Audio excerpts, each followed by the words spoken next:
कोई पैसे की कमी नहीं है, इस देश में पैसे की कमी नहीं है, ईमानदारी से देश के लिए काम करने वाले नेताओं की कमी है।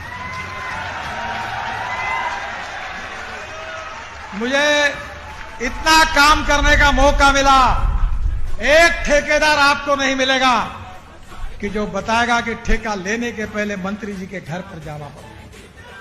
तो सनातन को आदर देने वाले लोग हैं, मैं ईमानदारी से उन सबकी इज्जत करता हूं, चाहे वो किसी भी पार्टी में क्यों ना हो। सम्मान करने वाले 5 नाम बता दीजिए। चलो मैं हमारे उत्तर प्रदेश का ही नाम ले देता हूं एक तो। बिल्कुल। आदरणीय अखिलेश यादव जी। अच्छा।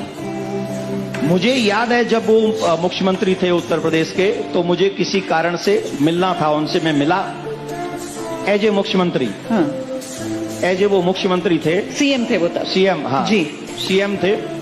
तो मैं उनसे मिला और मैं मिलके जाने लगा, तो वो मुझे बाहर तक छोड़ने आए।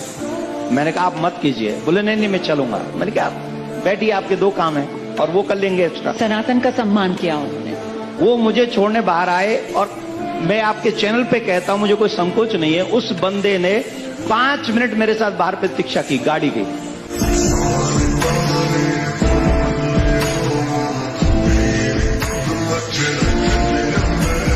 वृंदावन में देवी जी का क्या काम, सन्यासियों का क्या काम इस वृंदावन में। ये रस की भूमि है, ये रस का समुद्र है वृंदावन। यहाँ पे न देवी का काम है, क्या नवरात्रि पे हवन चल रहे हैं जगह जगह। यहाँ पे यह भूमि हवन की भूमि नहीं है। ऐसे में मोहित मराल जी यानी कि हित हरवंश के जो प्रमुख इस वक्त महंत हैं, उनका एक वीडियो वायरल हुआ है जिसमें वो कहते हैं कि हम श्री कृष्ण को मानते हैं, उसके अलावा ब्रजमंडल में अन्य किसी देवी देवता का कोई काम नहीं है, ना यहाँ पर हवन की आवश्यकता है और ना यहाँ पर कृष्ण के अलावा किसी के पूजन की आवश्यकता है। इस बारे में क्या कहना चाहेंगे आप? देखो बात यह है कि आप कह रहे हो केवल हम कृष्ण को मानते हैं, तो फिर जो कात्यायनी शक्तिपीठ है इसकी स्थापना क्यों कर रखी है?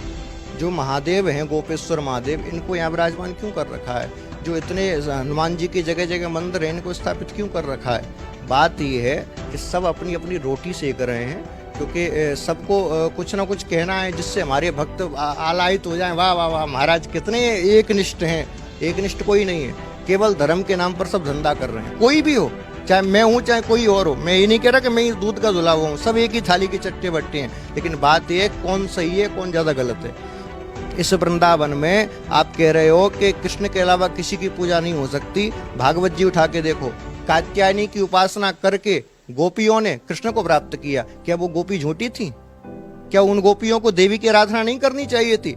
कृष्ण ने स्वयं जिस समय संपूर्ण ब्रजवासी इंद्र की पूजा करने के लिए जा रहे थे, उस समय स्वयं श्री कृष्ण ने ये कहकर बोले इंद्र की पूजा नहीं करना, क्योंकि इंद्र को आज तक किसी ने देखा नहीं। हम कर्मवादी व्यक्ति हैं, हम धर्मवादी व्यक्ति हैं, हम कर्तव्य को मानने वाले हैं। अब इंद्र की पूजा नहीं करेंगे, हम यज्ञ के द्वारा यज्ञ नारायण को प्रकट करके और यज्ञ के द्वारा वृष्टि कराएंगे। कृष्ण ने यज्ञ कराई, नंद बाबा के द्वारा यज्ञ कराई, और उस यज्ञ करने वाले ब्रज में कह रहे हो कि कृष्ण के अलावा हम किसी को नहीं पूजेंगे। हमको बस आदत पड़ी है कि चुनरी ओढ़ के बस मीठी मीठी बातें करने की। सत्य को दुनिया के सामने लाना ही नहीं चाहते हम। क्यों? बोले मीठी मीठी बात करो, भारत का युवा सोता रहेगा, भारत का युवा उसी मिठास में खोया रहेगा। हमारे कृष्ण तो रास रचैया हैं, हमारे कृष्ण तो माखन चोर हैं, उसी में फंसा रहेगा। वो कभी जान ही नहीं पाएगा कि वो कृष्ण वो हैं जो अपना मामा भी यदि विद्रोही है तो उसको भी वध करने की ताकत रखते हैं। वो कृष्ण है। मायावती बहन हमारे देश यहाँ यूपी में जब मुख्यमंत्री बनी तो मायावती जी ने एक नारा दिया था, तिलक तराजू और तलवार इनको मारो जूता चार। के नेता जूता मार के किसको? तिलक को जूता मारो। तिलक मतलब ब्राह्मण, तराजू मतलब वैश्य और तलवार मतलब क्षत्रिय। इनको जूता मारो और शूद्रों की वोट ले ली और मुख्यमंत्री बन गई।